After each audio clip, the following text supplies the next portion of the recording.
ihr Lieben, liebe Grüße aus Hamburg und schön, dass du wieder dabei bist. Mein Name ist Jenny Siering, ich bin Energieheilerin, Coach und Yogalehrerin und du hörst heute deinen Herzzeit-Podcast zu deinem Glück und zu deinem Herzen. Und erstmal möchte ich Danke sagen, danke noch für die ganzen Zuschriften, für die letzte Podcast-Folge. Es hat mir wirklich super viel Spaß gemacht, sie aufzunehmen. Das Feedback zur Folge 51, wo es ja darum ging, einen großen Traum, den man nicht in Erfüllung gleich bekommt, wie man damit umgehen kann. Und es ging wirklich mehr um das Baby-Thema, also das Baby zu bekommen, was man gerne haben möchte, und wenn man merkt, dass es dann nicht gleich kommt. Ich habe dort einfach ganz, ganz tolles Feedback von euch bekommen. Danke dafür. Und einige sind jetzt auch schon bei mir in Behandlung oder, ja, ich mag ja gar nicht Behandlung sagen. Ihr besucht mich einfach bei Herzzeit in der Praxis. Und ich bin dankbar, dass ihr mir dieses Vertrauen schenkt, dass ich mit euch zusammenarbeiten darf. Und heute gibt es auch gleich wieder eine neue Folge. Und zwar geht es darum, Vergleichen ist Teufel und Engelchen zugleich, wie du lernst, dich positiv und gesund zu vergleichen. Und das Vergleichen, sagt schon der Titel, kann manchmal Teufel und kann manchmal Engel sein.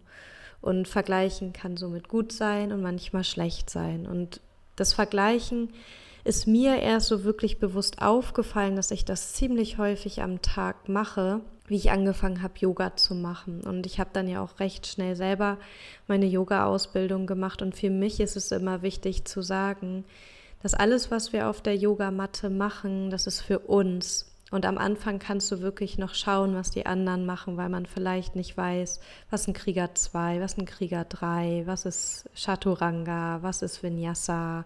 All das kannst du vielleicht am Anfang nicht wissen, deswegen musst du noch mal schauen, was die anderen machen.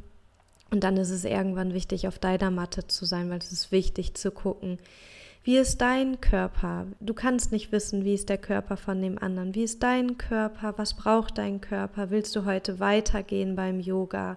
Wo ist deine Grenze?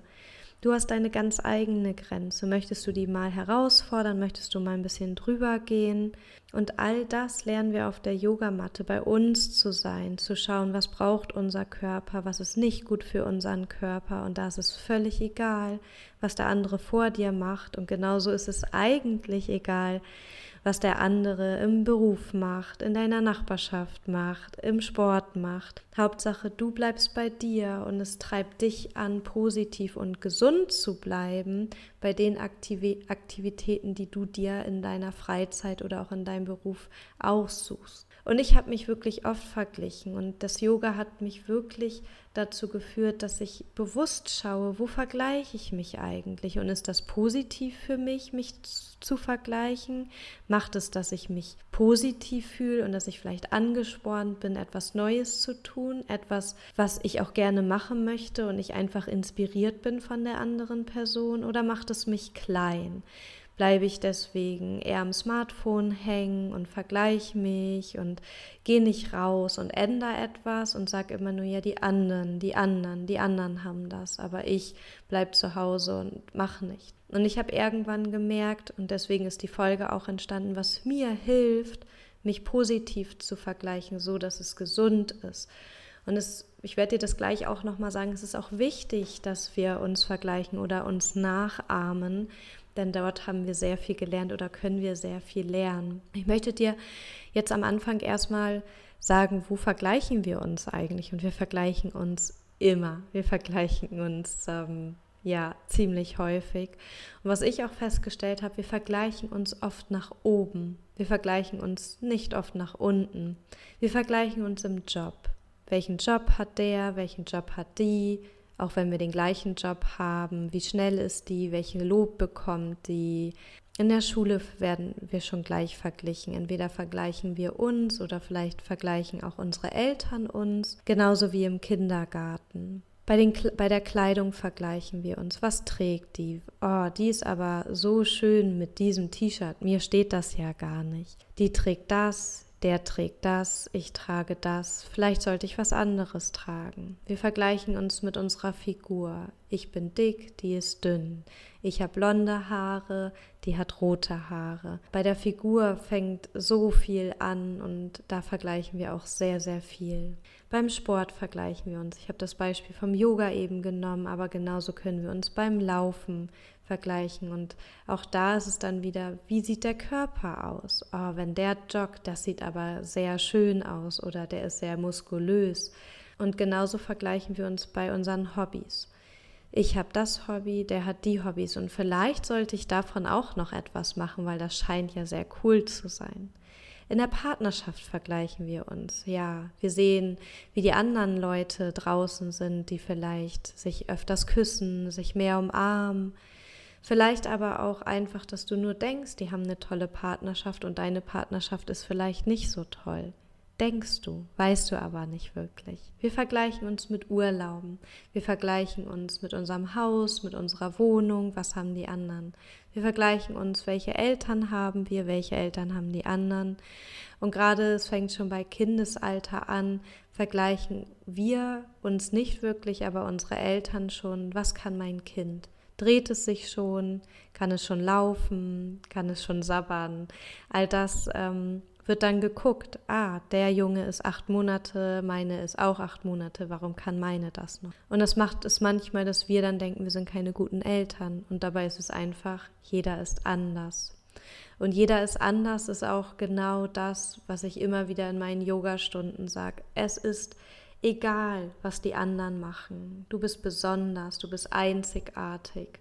Und wenn wir alle gleich wären, dann wäre es so langweilig. Dann wären wir kleine Lemminge, die hier durch die Gegend laufen, die alle gleich aussehen und die alle das Gleiche machen. Und wie langweilig wäre unser Planet dann eigentlich, wenn wir alle gleich sind. Deswegen ist es wichtig, dass wir unterschiedlich sind. Gott, das Universum, hat uns jeden einzigartig gemacht, weil wir alle eine Einzigartigkeit haben.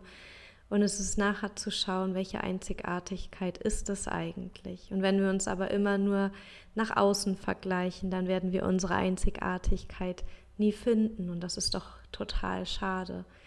Das Universum kennt zum Beispiel auch keine Relation. Dem ist es auch völlig egal, ja, in welche Urlaube du gehst, ob du in die Karibik fährst oder nach Dänemark, ob du dünn oder dick bist. Das Ding ist einfach, was das Universum möchte, dass du glücklich bist. Und wenn du irgendwo im Mangel bist, wenn du sagst, ja, ich finde das aber blöd, dass ich jedes Jahr nach Dänemark fahre und nicht in die Karibik und ich werde dort auch vielleicht ein bisschen neidisch und ich finde das auch echt nicht gut, dann bist du eher im Mangel. Und wenn du aber dir vorstellen kannst, ja, Dänemark ist auch irgendwie cool und ich werde bestimmt mal in die Karibik fahren und das fühlt sich gut an, wenn du über die Karibik nachdenkst. Es fühlt sich aber auch gut an, wenn du nach Dänemark fährst. Dann bist du nicht im Mangel und dann darf dir das Universum auch mehr geben. Und wenn du da mehr drüber erfahren willst, dann hör dir bitte meine Podcast-Folge an, die ich letzte Woche aufgenommen habe. Das ist die Folge 51. Da spreche ich mehr über dieses Mangeldenken. Und das Vergleichen muss nicht immer schlecht sein, das habe ich dir vorhin schon gesagt. Es ist halt wirklich dieses, wenn wir neidisch werden und anderen das nicht gönnen, was sie haben, dann wird es halt auch nicht schön.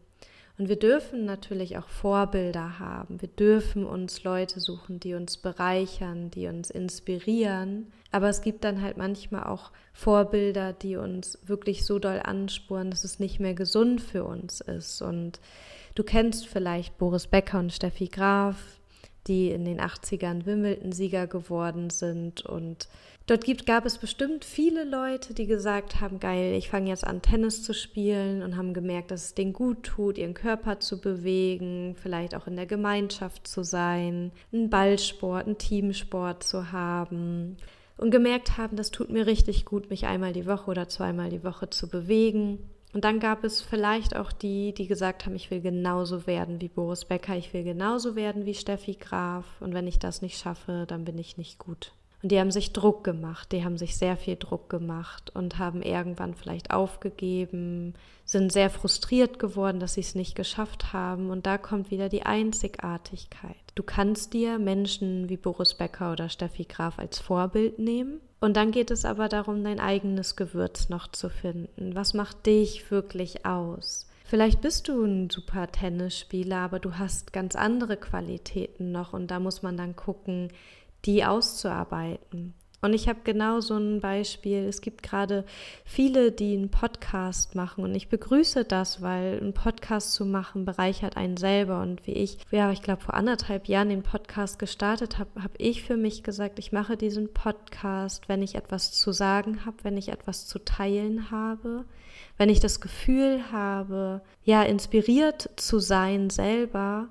Und ich habe auch gesagt, es ist für mich wahrscheinlich sehr gut, mehr frei sprechen zu lernen. Es ist für mich gut, die Themen, die mich interessieren, nochmal für mich auszuarbeiten und auch in die Welt zu geben und natürlich mehr Leute zu inspirieren, mehr Leute zu sich zu bringen. Und ich einfach gemerkt habe, dass mit der Sprache ich einfach für mich ein Tool gefunden habe, wo ich Menschen sehr gut erreichen kann. Und das war zum Beispiel schriftlich nicht so.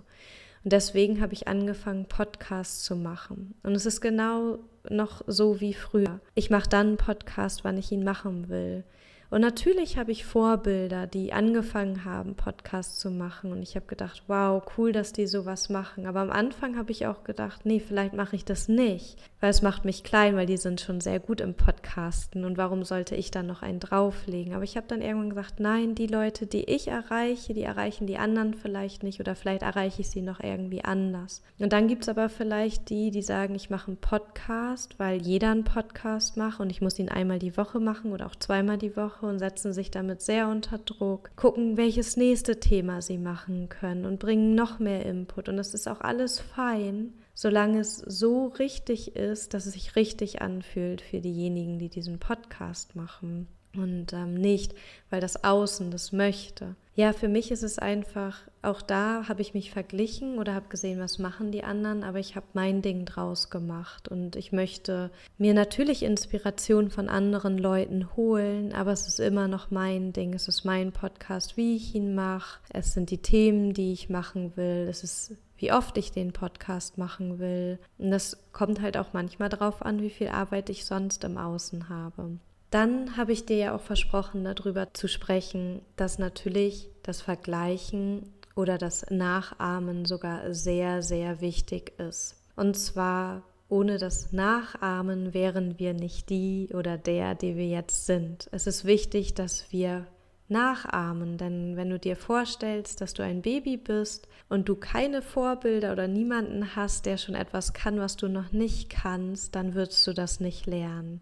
Wir schauen uns das an, was die Kinder um uns herum machen, was die Babys um uns herum machen und wir versuchen selber zu schauen, dass wir das selber hinkriegen, dass wir anfangen zu krabbeln, weil wir sehen, das kann der oder die andere ja auch.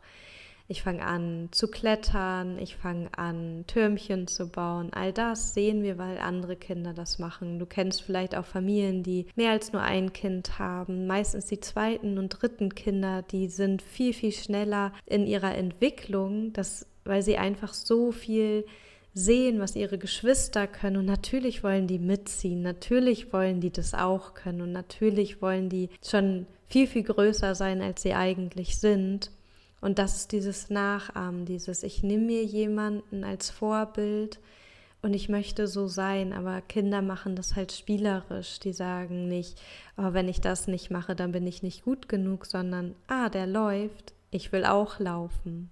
Jetzt möchte ich dir noch sagen, was macht uns eigentlich so krank oder so klein, wenn wir uns vergleichen? Und das ist das, was ich vorhin auch schon gesagt habe. Wir wollen genauso sein wie der eine oder die andere. Und wir sind einzigartig. Wir wollen etwas sein, was wir nicht werden können, weil wir einfach einzigartig sind.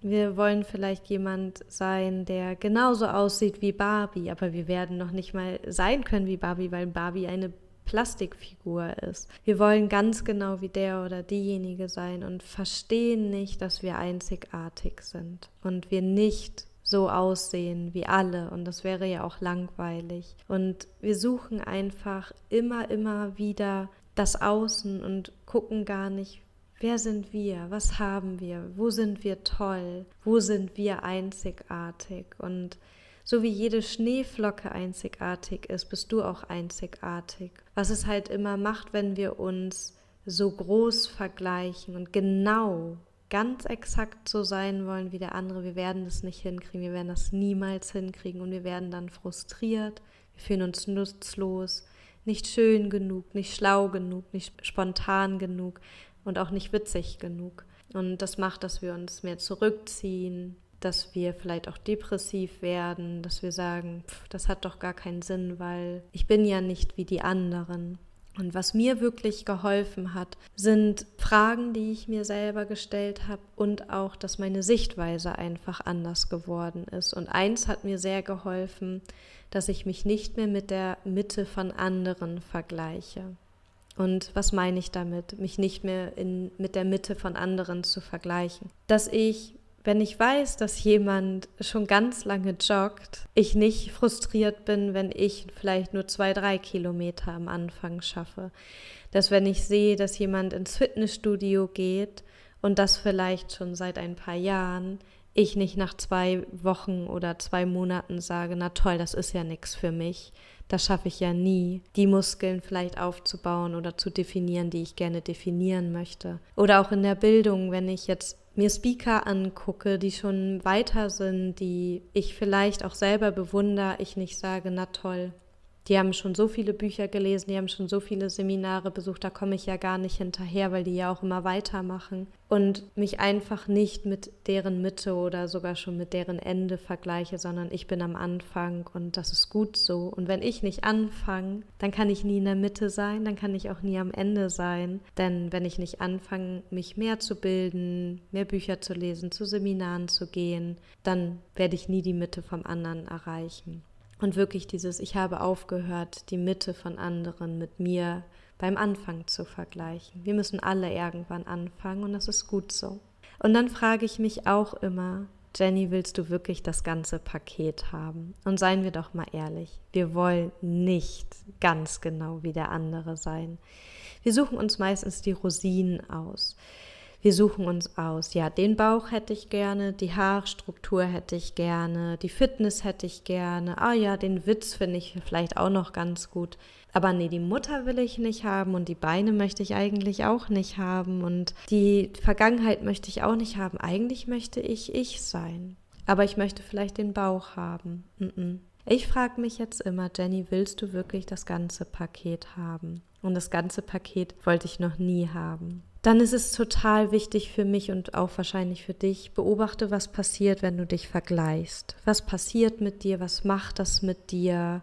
Ist das positiv für dich? Spornt dich das an, auf eine gesunde Art und Weise, etwas Neues zu machen, etwas Neues auszuprobieren und zu schauen, ist das was für dich? Macht es dich fitter? Macht es dich stärker? Oder ist es eher gegensätzlich, wenn du schaust, wenn du dich vergleichst und dann beobachte das. Was macht es, wenn du dich vergleichst? Atme durch und dann kannst du entscheiden, möchte ich mich vergleichen? Möchte ich so sein? Wenn dich das lähmt, dann treibst du dich vielleicht zu viel an. Wenn du merkst, okay, ich vergleiche mich zu viel, ich vergleiche mich vielleicht zu viel bei Instagram, dann lähmt es dich vielleicht und dann macht es eher das Gegenteil. Und dann kannst du entscheiden, leg das Handy weg und frag dich vielleicht auch, was willst du? Was willst du eigentlich?